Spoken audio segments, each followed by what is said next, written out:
আজ সকালে বর বাড়িতে থাকায় ঘুম থেকে উঠেই কিন্তু তার কাছে আবদার করে বসেছি, অনেক দিন তোমার হাতে স্পেশাল রামপেয়ারে চাই খাই না। তো যাই হোক, সে তো করবেই বলে দিয়েছে, আর সঙ্গে সঙ্গে কিছু তো একটা খেতে হবে।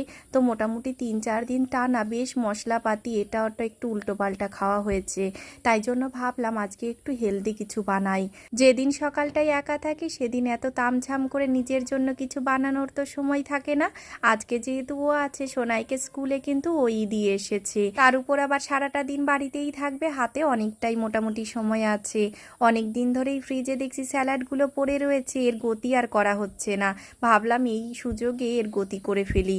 আগের দিন রাতেই তো ভিজিয়ে রেখেছিলাম ছোলাগুলো লবণ দিয়ে সেদ্ধ করে, তার সঙ্গে কিছু স্যালাড আর পরিমাণ মতে বিট নুন আর চাট মশলা মিশিয়ে দারুণ টেস্টি একটা খাবার বানিয়ে নিলাম। সঙ্গে তার হাতে স্পেশাল রামপিয়ারে চা দিয়ে সকালটা পুরো জমজমাট।